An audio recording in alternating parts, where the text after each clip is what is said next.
आज हम एक प्रॉब्लम जो कि कूलम्स लॉ पर मबनी है उसको सॉल्व करेंगे। तो प्रॉब्लम हमारे सामने ये है कि आपके पास 2 point charges Q1 equal to 2 microcoulomb and Q2 is equal to 8 microcoulomb are 30 centimetre apart from each other. Another charge Q is placed so that the three charges are brought to a balance. What is the magnitude and sign of the charge Q?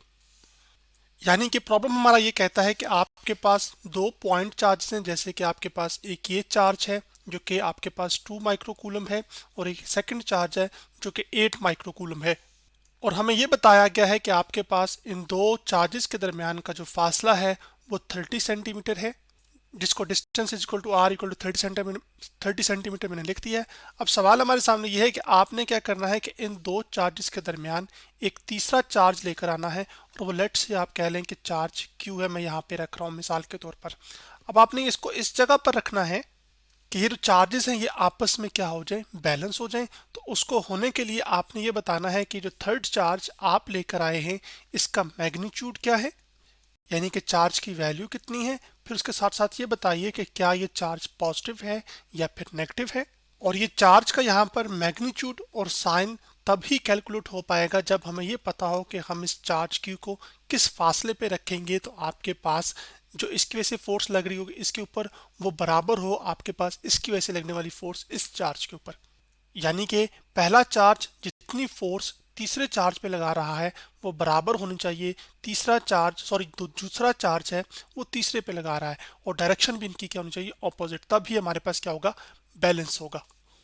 उस balance से हम क्या करेंगे, वो distance calculate करेंगे जिस पर ये बैलेंस होंगे, फिर मैग्नीट्यूड और साइन ऑफ चार्ज कैलकुलेट करेंगे। अभी जो प्रॉब्लम की नेचर है यहाँ पर, इस प्रॉब्लम में चूंकि हमने वैल्यूज का इस्तेमाल करना है, इस वजह से प्रॉब्लम की जो नेचर है ये हमारे पास क्या है, ये एक न्यूमेरिकल प्रॉब्लम है। तो अब आपके पास जो जो गिवन डाटा है सबसे पहले वो लिख लेते हैं। तो लिख लेते हैं, आपके पास जो Q1 है वो हमारे पास क्या है, वो 2 माइक्रोकूलम है, जबकि Q2 जो चार्ज है वो हमारे पास 8 माइक्रोकूलम है, जिसको मैंने यहाँ पे लिख दिया है। उसके बाद दो चार्जेस के दरमियान जो फासला है हमारे पास Q1 और Q2 के दरमियान फासला वो 30 सेंटीमीटर है, जो कि यहाँ पे मैंने लिख दिया। जबकि मालूम हमने क्या चीज़ करनी है, आपने मैग्नीट्यूड और साइन मालूम करना है चार्ज Q का। अब हम ये मानकर चलते हैं कि क्योंकि हमारे पास ये पहला चार्ज भी पॉजिटिव है और ये दूसरा चार्ज भी पॉजिटिव है, तो आपके पास हम ये मान सकते हैं कि आपके पास ये जो आप तीसरा चार्ज लेकर आए हैं ये पॉजिटिव भी हो सकता है, नेगेटिव भी हो सकता है। लेकिन अभी हमें कोई एक इसको लेकर चलना पड़ेगा, फिर उससे एंड पर हमारे पास रिजल्ट्स में पता चलेगा कि आपके पास इसका साइन या मैग्नीट्यूड क्या होगा। तो अभी हम ये मान लेते हैं कि हमारे पास जो तीसरा चार्ज है ये आपके पास क्या है, ये पॉजिटिव है, तो मैं यहाँ पे सिर्फ प्लस का साइन एक लिख रहा हूँ। अब इसका चार्ज भी पॉजिटिव है और इसका चार्ज भी पॉजिटिव है, तो फिर पहला चार्ज तीसरे चार्ज को क्या करेगा, अपने से दूर धकेलेगा, क्योंकि सेम चार्जेस एक दूसरे को क्या करते हैं, रिपेल करते हैं। और जिस फोर्स के साथ एक को दूसरे पहला चार्ज तीसरे को अपने से दूर धकेल रहा है, उस फोर्स को हम नाम दे रहे हैं F13 का। यानी कि पहला चार्ज लगा रहा है फोर्स किस पर, तीसरे पर। इसी तरह आपके पास ये जो दूसरा चार्ज है ये भी पॉजिटिव है और तीसरा चार्ज हम पॉजिटिव लेके चल रहे हैं, तो ये दूसरा चार्ज भी तीसरे चार्ज को क्या करेगा, अपने से दूर धकेलेगा। तो हम कहते हैं कि ये इस तरफ दूर धकेल रहा है इसको, जिसको हम यहाँ पे लेफ्ट हैंड साइड पे कह रहे हैं। और ये जो फोर्स लगा रहा होगा उस फोर्स को हम नाम दे रहे हैं F23 का। अगर आपके पास इन चार्जेस को बैलेंस होना है तो आपका इसका मतलब ये है कि इस चार्ज के ऊपर जो नेट फोर्स लग रही होनी वो क्या होनी चाहिए, वो जीरो होनी चाहिए। और इन फोर्सेस के बैलेंस करने से हमें ये मालूम पड़ जाएगा कि हमें इस चार्ज को किस पोजीशन पर रखें। ये तो नहीं ना कि सेंटर पे रखेंगे तो हो जाएगा, क्योंकि दोनों जो चार्जेस हैं ये Q1 और Q2 इनकी वैल्यूज तो डिफरेंट है, तो सेंटर पर रखने से तो बैलेंस नहीं होगा। या तो लेफ्ट की साइड पे रखने से बैलेंस होगा या राइट पे, लेकिन कितना लेफ्ट या कितना राइट रखना है वो हमने कैलकुलेट करना है। तो उसको करने के लिए सबसे पहले हम क्या कर लेते हैं कि आपके पास, जैसे मैंने बताया कि आपके पास फोर्सेस बैलेंस होंगी, तो आप लिख सकते हैं कि आपके पास जो F13 है वो आपके पास एक्चुअली इक्वल होगा किसके, F23 के। तो F1 जो 3 है ये हमारे पास दो चार्जेस के दरमियान जो फोर्स है वो है, और ये इलेक्ट्रिक फोर्स होती है। और इलेक्ट्रिक फोर्स हमारे पास क्या होती है कि आपके पास K जो कि कूलम कांस्टेंट होता है, फिर पहले चार्ज का मैग्नीट्यूड जो कि Q1 है, फिर दूसरे चार्ज का मैग्नीट्यूड जो कि Q2, सॉरी इस सिनेरियो में वो दूसरा चार्ज हमारे पास क्या है, वो असल में Q है ना, एक्चुअली तो दूसरा चार्ज वो है, लेकिन फोर्स के लिहाज से अगर हम देखें तो Q1 ये है और जो तीसरा चार्ज था वो ये वाला था। लेकिन फोर्सेस के लिहाज से देख रहे हैं तो फोर्स इन दो चार्जेस के दरमियान तो दूसरा भी चार्ज ये होगा, तो इसकी वैल्यू क्या है, Q। डिवाइड बाई क्या आ जाएगा हमारे पास, दो चार्जेस के दरमियान का फासला। अभी यहाँ से लेकर यहाँ तक जो फासला है वो टोटल 30 सेंटीमीटर है। तो हम ये मान रहे हैं कि हमने इसको कहीं इस जगह पे रखा है, तो इसका मतलब है कि ये जो फासला होगा यहाँ से लेकर यहाँ तक, इसको हम अज्यूम कर लेंगे कि ये आपके पास x डिस्टेंस है, जिसको चले मैं यहाँ पे लिख भी देता हूँ कि ये फासला हमारे पास क्या है, x है। तो फिर आपके पास ये टोटल, चूंकि यहाँ से लेकर यहाँ तक फासला 30 है, तो यहाँ से लेकर अगर यहाँ तक x है, तो फिर इसका मतलब है यहाँ से लेकर यहाँ तक का फासला कितना होगा, वो आपके पास फिर 30 माइनस x होगा, जिसको मैं यहाँ पे लिख भी देता हूँ कि ये फासला कितना होगा। टोटल में से आपने x डिस्टेंस को माइनस कर देंगे तो यहाँ से लेकर यहाँ तक का फासला निकल आएगा। तो अब आपके पास इन दो चार्जेस के दरमियान जो फोर्स है उसके लिए जो डिस्टेंस है हमारे पास वो x है। तो यहाँ पर उस फोर्स की डिस्टेंस का, सॉरी यहाँ पे डिस्टेंस का स्क्वायर आ जाएगा, x का स्क्वायर इक्वल टू आ जाएगा हमारे पास जो F23 फोर्स है, यानी कि दूसरा चार्ज ये वाला, और इस चार्ज को जिसको आपने रखा है ताकि फोर्सेस बैलेंस हो सकें, उसके दरमियान जो फोर्स है वो क्या होगी, K, इस चार्ज का मैग्नीट्यूड जो कि Q2 है। उसके बाद आपके पास इस चार्ज का मैग्नीट्यूड, क्योंकि फोर्सेस इन दो चार्जेस के दरमियान है, यहाँ पे फोर्स इन दोनों के दरमियान है, तो फिर आपके पास इसका मैग्नीट्यूड Q आ जाएगा और डिवाइडेड बाय आ जाएगा आपके पास इन दो चार्जेस के दरमियान का जो फासला है वो हमारे पास 30 माइनस x है, तो वो आ जाएगा और इसका क्या आ जाएगा, स्क्वायर। यहाँ पर अब आपके पास ये बात ध्यान में रखिएगा कि ये जो k है ये कूलम्स कांस्टेंट है, तो ये कूलम कांस्टेंट लेफ्ट का राइट से कैंसिल आउट हो जाएगा। तो अब आपके पास जो सिंप्लीफिकेशन है वो जो पॉसिबल है वो अब हम कर लेते हैं। उसके साथ साथ ये जो q है लेफ्ट हैंड साइड पर, ये इससे भी कैंसिल आउट हो जाएगा।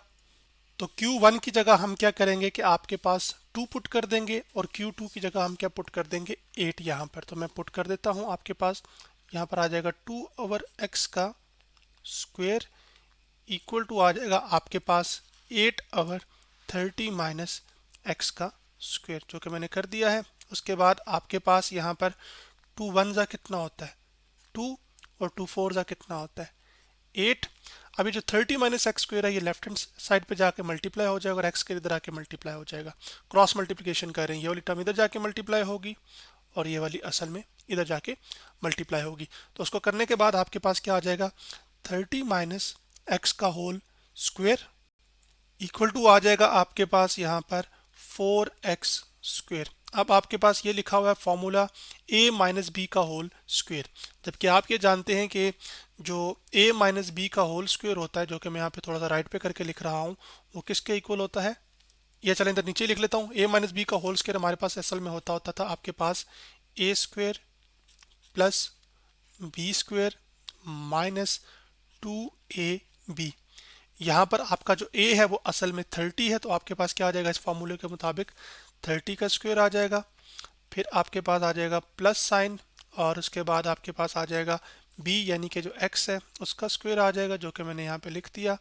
फिर माइनस 2, a 30 है तो हम 30 लिख लेंगे, b x है तो हम x लिख लेंगे, इक्वल टू आ जाएगा 4x का स्क्वायर। 30 का स्क्वायर जो है वो 900 होता है, तो मैंने 900 लिख लिया यहाँ पर। 900 प्लस आपके पास आ जाएगा x का स्क्वायर और माइनस 230 ज़ा 60 और 60x आ जाएगा यहाँ पर और इक्वल टू 4x का स्क्वायर। लेफ्ट हैंड साइड की तमाम टर्म्स को हम राइट हैंड साइड पे ले जाएंगे, तो आपके पास क्या आ जाएगा 4x स्क्वायर, उसके बाद minus x square plus 60x और साथ आ जाएगा आपके पास 900 माइनस, ये लिख लिया मैंने यहाँ पर, इक्वल टू 0। 4 इसमें से आ जाएगा आपके पास ये 3x स्क्वायर आ जाएगा, जो कि मैंने कर दिया यहाँ पर। फिर प्लस 600x आ जाएगा, माइनस में यहाँ पे 900 लिख देता हूँ। उसके बाद आप क्या कर सकते हैं कि आप 3 को कॉमन ले सकते हैं। ये इक्वेशन जो है वो हमारे पास क्वाड्रेटिक इक्वेशन बन चुकी है, तो अब आपके पास 3 कॉमन ले लिया है। तो क्वाड्रेटिक इक्वेशन की खास बात ये होती है कि इसकी हाईएस्ट पावर वेरिएबल की 2 होती है। तो अब आपके पास 3 जब हम कॉमन लेंगे तो 3 आ जाएगा यहाँ पर। फिर आपके पास 3 जब कॉमन लिया तो वो 200 टाइम्स यहाँ पे x आ जाएगा और माइनस आपके पास 300 आ जाएगा यहाँ पर। अब इस इक्वेशन को ही हमने क्या करना है, सिंपलीफाई करना है। ये 3 इधर मल्टीप्लाई हो तो जाके क्या हो जाएगा, डिवाइड, और 0 डिवाइड बाई 3 क्या आ जाता है, वो 0 आ जाता है। तो फिर मैं इसको यहाँ पे अब मिटा रहा हूँ। सॉरी, यहाँ पे ना मुझसे एक मिस्टेक हो गई, 60x नीचे आ रहा था, इसको मैंने 600 कर दिया था, ये थोड़ी सी गलती है। तो इसका आपके पास ये आ जाएगा 60x यहाँ से होगा, ठीक है। तो 60x में से जब आपके पास 3 कॉमन आया होगा तो वो आपके पास पीछे यहाँ पे 20 रह गया होगा। अब हमने इस इक्वेशन को सॉल्व करने के लिए क्या करना है कि दो नंबर्स ऐसे ढूंढने हैं जब उनको मल्टीप्लाई करें तो आपके पास -300 आए, क्योंकि यहाँ पे -300 है और इसके साथ 1 लिखा हुआ है, तो इनको मल्टीप्लाई करके -300 आ रहा है। तो दो नंबर ऐसे लेने हैं जिनको मल्टीप्लाई करें तो -300 आए, लेकिन ऐड या सब्ट्रैक्ट करें तो आपके पास 20 आए। तो -30 को जब आप 10 से मल्टीप्लाई करेंगे तो आपके पास वो क्या आ जाएगा, वो आपके पास -300 आ जाएगा, जो कि मैं यहाँ पे लिख रहा हूँ। और आपके पास माइनस पॉजिटिव 30, यही चीज़ आप पॉजिटिव 30 के साथ कर सकते हैं, लेकिन नेगेटिव 10 कर लें तो 30 मल्टीप्लाई बाय -10 भी क्या आ जाएगा आपके पास, वो -300 ही आएगा। लेकिन चूंकि हमें यहाँ पे पॉजिटिव साइन चाहिए तो आपके पास फिर हम ये वाला फैक्टर लेंगे जिसमें 30 -10 वाला फैक्टर होगा। तो एक्स स्क्वेयर हमारे पास आ जाएगा, फिर आपके पास प्लस यहाँ पर 30x, उसके बाद -10x और -300, तो इक्वल टू आपके पास आ जाएगा 0। अब आपने इन दोनों में से x कॉमन ले लिया तो क्या आ जाएगा, x प्लस 30 आ जाएगा और साथ आ जाएगा माइनस, उसके बाद यहाँ पे 10 आ जाएगा कॉमन और x प्लस 30 आ जाएगा। इससे अब आपके पास इक्वल टू 0, यहाँ से x माइनस 10 रह जाएगा जो कि मैं लिख लेता हूँ। और क्योंकि x minus 10 sorry x plus 30 दोनों में से कॉमन आएगा तो पीछे ही x माइनस 10 और x प्लस 30 रह जाएगा। इससे हमारे पास दो सॉल्यूशंस आएंगे। आप इन दोनों का जो प्रोडक्ट है वो असल में किसके इक्वल है, वो 0 के इक्वल है। इसका मतलब है x इक्वल टू 10 है या फिर x इक्वल टू -30 है, क्योंकि x माइनस 10 को आपने इक्वल टू 0 रखा तो लेफ्ट हैंड साइड से -10 राइट हैंड साइड पे जाके पॉजिटिव 10 हो गया। x प्लस 30 को भी आपने क्या रखा, इक्वल टू 0, राइट हैंड पे जाके कितना हो गया, -30। चलें इसके लिए भी मैं ये स्टेप कर देता हूँ, x माइनस 10 इक्वल टू 0। अब इसमें से अलाउ कौन सा फासला है, असल में ये दो डिस्टेंस आए, एक -30 वाला है और एक 10 वाला। अगर हम -30 को देखेंगे तो फॉर एग्जांपल आपके पास दो चार्जेस के दरमियान का जो फासला है वो 30 मीटर है ना, तो आप उसको तीसरा चार्ज है ना उसको आपने इस डिस्टेंस के बीच में रखना है। -30 लेफ्ट पे नहीं रखना किसी के, ना ही किसी के इस राइट पे रखना है। तो इसका मतलब है ये फिर हम अलाउ या सोल्यूशन ये वाला जो है आपके पास वैल्यू अलाउ नहीं है। अलाउ सिर्फ कौन सी वैल्यू है, वो 10 सेंटीमीटर वाली है। सो इसका मतलब है कि x is equal to 10 centimetre, ये वो डिस्टेंस है जिस पर आपने थर्ड चार्ज को रखना है। तो फिर मैंने लिख दिया कि place charge q at this distance for balancing of forces, यानी कि आप इस डिस्टेंस पर रखेंगे चार्जेस को, उसको थर्ड चार्ज को, तो वो बैलेंस होंगी फोर्सेस। अब ये तो हो गया। अब हमने क्या करना है कि आपके पास, क्योंकि हमने चार्ज का क्या करना है, मैग्नीट्यूड मालूम करना है ना, तो जब चार्ज का मैग्नीट्यूड मालूम करना है तो हमें फोर्सेस को किसी और चार्ज के ऊपर बैलेंस करना पड़ेगा। या तो इसके ऊपर कर लें पहले वाले के ऊपर, या फिर आप इसके ऊपर कर लें। इसके ऊपर नहीं कर सकते, क्यों, क्योंकि जब आपने की थी बैलेंसिंग तो उसमें आपने ये देखा था कि जो चार्ज क्यू था ये कैंसिल आउट हो गया था। तो जब चार्ज क्यू ही कैंसिल आउट हो जाएगा एक्सप्रेशंस के अंदर, तो आपके पास इसकी वैल्यू या मैग्नीट्यूड कैसे आप फाइंड कर पाएंगे। तो चले हम फोर्सेस को बैलेंस करते हैं चार्ज Q1 के ऊपर और वहीं से मैग्नीट्यूड निकालते हैं। इसका मतलब यह है कि चार्ज Q1 पे फोर्स लग रही होगी इस चार्ज की वजह से भी और इस चार्ज की वजह से भी। तो फोर्सेस जब बैलेंस होंगी तो इसका मतलब है कि आपके पास F31 इक्वल होगा आपके पास F21 के, जो कि यहाँ पे मैंने लिख दिया। उसके बाद आप लिख लेंगे आपके पास कूलम फोर्स का जो फॉर्मूला है वो K, उसके बाद आ जाएगा आपके पास थर्ड चार्ज की जो वैल्यू है जो कि Q है, और पहला जो चार्ज है वो आपके पास Q1 है, डिवाइडेड बाय उनके दरमियान का जो फासला है। और उनके दरमियान जो फासला है इस और इस चार्ज के दरमियान का जो फासला है वो हमारे पास 10 सेंटीमीटर निकल कर आया था ना, जो कि हमने भी कैलकुलेट भी किया था। तो हम यहाँ पे क्या पुट कर लेंगे, आपके पास 10 और उसका फिर क्या आ जाएगा हमारे पास स्क्वायर हम यहाँ पे कर लेंगे। इसी तरह आपके पास इक्वल टू आ जाएगा, फिर आ जाएगा K, उसके बाद आ जाएगा आपके पास Q2 आपके पास आ जाएगा और Q1 आ जाएगा, जो कि मैं यहाँ पे लिख रहा हूँ Q2 Q1 डिवाइडेड बाय उनके दरमियान का फासला, और उनके दरमियान जो फासला है वो 30 सेंटीमीटर का है, जो कि मैंने यहाँ पे लिख दिया है।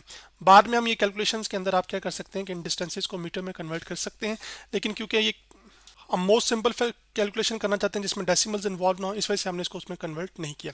अब आपके पास यहाँ पर ये जो Q1 है ये Q1 से कैंसिल आउट हो जाएगा। सॉरी, यहाँ पे मुझे करेक्शन करनी है कि यहाँ पे Q2 आएगा, ये Q1 इससे कैंसिल आउट हो जाएगा। उसके बाद आपके साथ साथ इसके साथ K, ये वाला K से कैंसिल आउट हो जाएगा।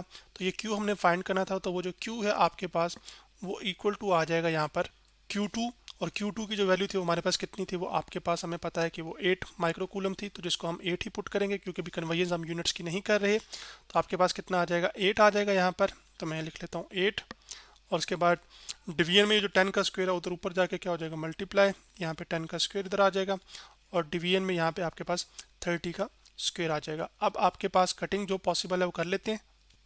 10 का स्क्वायर जो है वो हमारे पास 100 होता है, तो हम यहाँ पे लिख लेंगे 100 को जब 8 से मल्टीप्लाई करेंगे तो 800 आ जाएगा। और 30 का स्क्वायर जो है वो हमारे पास 900 होता है, तो हम यहाँ पे 900, ये दो सिफर से कैंसिल आउट। तो आपके पास जो चार्ज Q है उसका जो मैग्नीट्यूड है वो हमारे पास कितना आ गया, 8/9। साथ इसका यूनिट आ जाएगा माइक्रो कूलम, क्योंकि बाकी यूनिट भी किस में थे, बाकी चार्जेस भी माइक्रो कूलम में थे, तो ये भी माइक्रो कूलम में आएगा। अब यहाँ पर ये तो मैग्नीट्यूड फाइंड हुआ ना, इसका साइन क्या है वो कैसे पता चलेगा। तो अब आप देखें कि आपके पास जो दो बातें में कंफर्म है, ये चार्ज भी पॉजिटिव है और ये चार्ज भी पॉजिटिव है। तो आपके पास पॉजिटिव पॉजिटिव एक दूसरे को क्या करते हैं, रिपेल करते हैं। तो आपके पास ये चार्ज इसके ऊपर जो उधर फोर्स लगा होगा वो इस जानिब होगी, जो कि लेफ्ट की जानिब है, यानी कि रिपेल कर रहा होगा इसको। और इस फोर्स को हमने क्या नाम दिया था आपके पास, F21 का। अब अगर ये जो चार्ज Q है जिसको हम पॉजिटिव लेकर चले थे शुरू में, अगर ये पॉजिटिव होता तो आपके पास क्या इसके ऊपर जो फोर्स ये लगा रहा था उससे फोर्सेस बैलेंस होती नहीं। क्यों? क्योंकि ये भी पॉजिटिव है, ये भी पॉजिटिव है, तो ये जो फोर्स इसके ऊपर लगाएगा वो भी फिर किस तरफ होनी थी, इस तरफ होनी थी। लेकिन हमने तो बैलेंस वाली कंडीशन देखनी है, तो बैलेंस कंडीशन होने के लिए जरूरी है कि ये जो चार्ज Q है ये नेगेटिव हो, तभी क्या होगा कि ये चार्ज इस चार्ज को अपनी जानिब क्या करेगा, खींचेगा। तो इसकी जो वजह से फोर्स होगी वो किस तरफ होगी, वो बाएं जानिब होगी, F, जिसको हम कह लेते हैं आपके पास 3 और 1। इसका मतलब है कि हमारे पास ये जो टेस्ट चार्ज है, सॉरी जो भी चार्ज तीसरा हम लेकर आए हैं, ये हमारे पास क्या है, नेगेटिव चार्ज है। तो मैं लिख लेता हूँ आपके पास कि sign of third charge is negative. अगर नेगेटिव ना होता तो ये जो F31 की फोर्स है ये भी असल में लेफ्ट की तरफ पॉइंट कर रही होती, और इसकी वजह से इसके ऊपर भी जो फोर्स है वो भी लेफ्ट की तरफ पॉइंट कर रही होती। तो दो वेक्टर जब सेम डायरेक्शन में हो तो उसका इफेक्ट जीरो नहीं हो सकता, यानी कि उससे टोटल फोर्स जीरो कभी भी नहीं आएगी। इस वजह से Q को नेगेटिव होना जरूरी है। तो आज हमने क्या किया कि आपके पास एक प्रॉब्लम जो कि कूलम्स लॉ पर मबनी था उसको सॉल्व किया।